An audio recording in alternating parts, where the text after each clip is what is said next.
One of the really exciting things in EiB Analytics is the integration with Power BI. So this allows us to take any templates that we've developed and actually put them on top of our cubes from Power BI.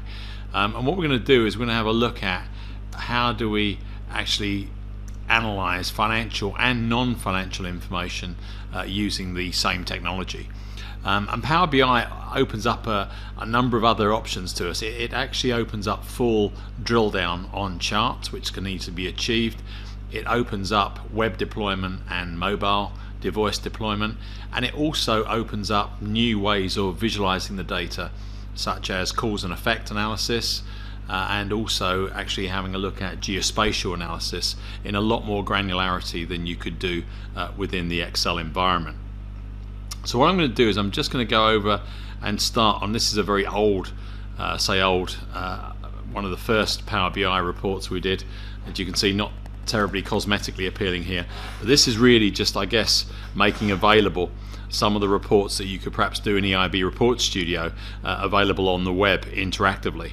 So here I'm looking at a P&L report. I can select the elements that I wish down the side there, and I can go and pick a particular cost center in Sage, and that will then go and show me the factory warehouse cost center position, and I could then pick an individual department within factory warehouse, such as bespoke kitchens, and that would obviously then go and get that information as well. So very interactive, but in a similar way, I guess, as what we're providing in Excel. I guess the only difference here is we can provide it to a wider community with people with web browsers who don't even have the EiB application installed. Okay, I can also go across and actually combine information. So again, we're looking purely at the financial analytics side here now. Now we're looking at a mixed report here where we've got a summary P&L of the sales and trading expenses, and I can also scroll that down and look right the way through total overhead. So I've got a scrolling report here through to net profit, and then reporting net profit at the actual bottom in a bar chart. And I can flip between the different types of statement of P&L, balance sheet, and all accounts. I can also look at some more graphical dashboards here, and this is another thing that's quite nice you can do in Power BI. So here I'm only picking particular months. Maybe I have certain seasonality in my data, so you can see here I'm only looking at March, April, June and September, but if I wanted to add January and May, it's as hard as control clicking on January and May, and now suddenly you'll see that those new options now come into the dashboard. So again, really easy to change interactively. Okay, so that is actually just putting the report, a Power BI dashboard, on top of one of our finance cubes and the Sage data set. One of the things you see if you looked at the budgeting demonstration that's on a separate video is ultimately be able to do real-time budgeting and then seeing the cause and effect in Power BI. So we added some values into the April figure of the Sage budget, and now you can see that has come through and show me that on the revised forecast. So Power BI is a good way of showing how you can chart actual versus original budget versus forecast 1 versus forecast 2. You can do that really easily, and you can see here how you do it. You have multiple selections there, and you can then add in accordingly or take things out. If I wanted to take out the Sage system budget there, then I would control click on that, and then that just shows me the information that I'm interested in. So really nice way of analyzing information. We can do some quite nice things with the variance dashboards as well. This is similar to EiB Report Studio. One of the dashboard types we have there is the waterfall dashboard. Again, I can pick selective months here if I wish and look across all my metrics, and again I can home in on a particular cost center and rejig the information for that cost center, and then look at a individual department within that cost center, and you can see all of it fully interactive. Now this stuff, I guess, is what I would call traditional dashboarding. Really, it's interactive viewing of charts and analysis, but we can do so much more with Power BI. And what I'm going to do here is I'm just going to move over to another application. So we've been looking at finance data so far. But now I'm going to go and have a look at the hotel industry here, and I'm going to look at a particular report here that shows a thing we refer to as cause and effect. Now in hotels, obviously one of the big areas of business is the whole food and beverage business. So we can do some basic analysis here by event type and show the net margin on particular events. But where the thing comes into its own is when we look at the event summary information here, and this is where the cause and effect is very, very powerful. So here we're looking at the same data but by different ways. We're looking at the net margin, and we're looking at net margin by manager, we're looking at net margin by event name, so whoever's wedding or reception it was. We're then looking at by event status, and then we're looking by event type. Now if I want to have a look at my star salesman here, the star salesman here is Iris Ferry. If I click on Iris Ferry, now what you'll see is the cause and effect across the other charts. So it's amazing here that if you look at the Elena event, the actual event made a loss, but the part that Iris contributed to actually made a profit there. So the event made a loss of -6,000, but Iris's contribution to that was a profit of 5.6. Also, the most profitable event was all due to Iris. You can see there that 121,000. What type of event contributed most of our profit? Well, you can see here cocktail reception actually contributed virtually all of the 125,000. And what type of booking was it? It was obviously a definite confirmed booking. Now I can look at that cause and effect across everything. I could actually click on dinner buffet here, so now I'm looking at event type and see the effect on that. So why did we lose money on dinner buffet? It was actually caused mainly by John Charles making a loss there, and the type of bookings here that were only they weren't confirmed, they were only provisional. So we can see that cause and effect, and you get that functionality pretty much for free. If you design a dashboard in Power BI where you lay out the different attributes of your business, as you click on one, the interrelationships automatically happen. You don't have to code that, and that gives you tremendous insights into your business. Now I'm going to go and have a look at that and look at another example of that, and this time I'm going to refer to the insurance industry here. So if we look at a particular report in insurance here, just scroll down here on EiB premiums and claims. Now this also shows you where Power BI brings alternative visualizations here. This visualization I quite like in terms of it's a very simple way of focusing on quantity and best contributors. So I'm looking at what insurers refer to as earned premium, or the acronym here is EGNPI.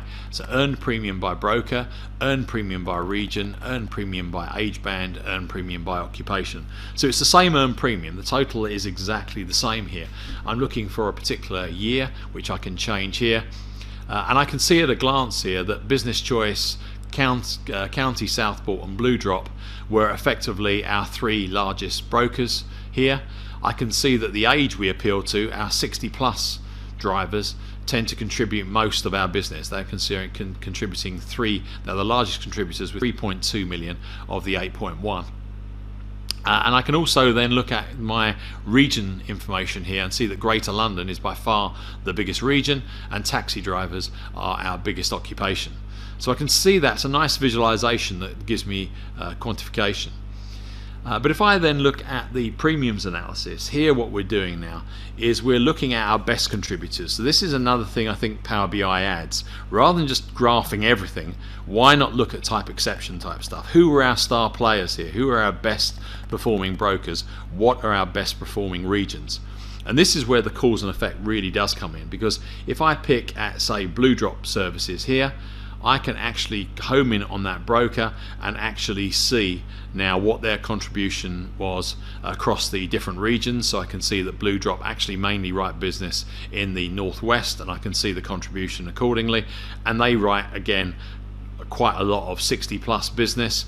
But interestingly enough, whereas our main occupation for our drivers is taxi driver, in Blue Drop's case they don't. They actually tend to focus on private hire operators or public hire operators and don't do a lot of business in the taxi drivers. But likewise, I could go and actually look at taxi drivers, and if I click on taxi drivers, I can then see the contribution now across the other areas. So I can actually see here that Blue Drop didn't write much taxi business, which we've already proven, but actually some of our mid brokers, so not even our top brokers, tend to write a lot of taxi business, other than County Southport tend to do a lot. You get the idea. And that's where this stuff is really, really powerful at looking at cause and effect. And if I just go back, you can also then start looking at more interesting things, such as perhaps geospatial analysis. And one of the things I found out how you can do in Power BI is really try and filter the information and get down to the root cause of an issue as quickly as possible by drilling down through the information really, really quickly. And Power BI allows you to do that in a way we can't really do using EiB Report Studio or other BI tools. So here what we're doing, this takes a little while to render, is we're taking some insurance data and we're rendering this for Greater London, and we're going out to Bing Maps and we're actually color coding the maps based on incurred claims values. So what we're saying here is we're going to present a map of data where everything from 0 to 20,000 is color coded in somewhere between green and yellow depending on the severity. Everywhere from 20,000 to 200,000 is color coded between yellow and green in terms of severity. And I've got a very visual representation of that data. I can see instantly where there's issues.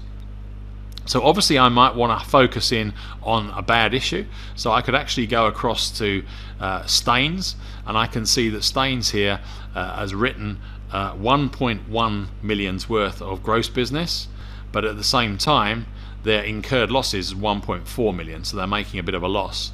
Now if I click on Staines here, just in the way we saw the cause and effect in other types of visualization, you can see now what's happened. By clicking on Staines now, has homed in on that postcode, which was TW20, so I can see here's the performance. I've got 141% loss ratio. My claims are clearly higher than my premium, which is bad. I'm now breaking down the same business by product. So if I look at the two products that are written in postcode TW20, I instantly see that private fleet hire is the one that's causing us a problem with 143% loss ratio. And then if I look at the brokers now that are writing those products within that postcode area, I can see that it's Aon that is causing the issue here. So now if I change the sub-agent on the left-hand side here to Aon, then again it will now filter through that information. So now I'm only focusing on the postcode TW20, I'm focusing on Aon as a broker, the products they're writing, which is the fleet hire, and now I've gone right the way down and I've actually highlighted a policy, one particular policy that is providing the issues there. So how cool is that? That I've been able to drill through from a very high level view geographically right the way down to a policy, and I know everything about that policy. I know the postcode, I know the product, I know the broker, and I've done that really, really quickly without leaving one screen. And that is the real power of adding Power BI into the EiB analytics solution. Now Power BI can obviously source data itself, but that's where I think EiB App Studio adds so much value, because obviously we've built all the business logic, error routines, things like statement designers on the financial data. All of that you inherit in Power BI on top of EiB Analytics, whereas if you try to use it outside, you'd obviously have to create and write all that business logic yourself. So it's an ideal combination. And last but not least, what I want to do is say, okay, but how do we consume that same information then on a mobile device? So here you'll just have to bear with me a second if I can do this. I'm going to just try the technology of moving across.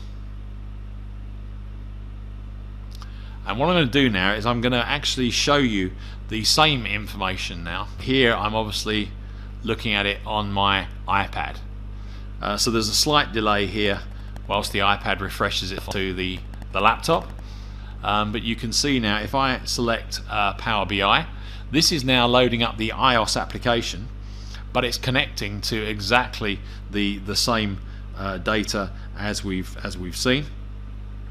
I'm going to go into my workspaces and pick Insurance Analytics, and if I pick Reports here and I then pick the postcode mapping for fleet, then this should now show exactly the same report as you've just seen in the web browser, but now I'm accessing this live from my iOS app, and I've got exactly the same level of functionality as you can see. So this is live on my iOS app, and just to prove if it's live, I'm just going to deselect Aon here, and you will then see the map refresh itself. As you can see now, the other brokers have come back into the equation, and if I also click on Staines now, you'll see we then go back to a whole picture of London. So I hope that's given you an idea of some of the exciting things you can do by adding the Power BI option on top of EiB Analytics.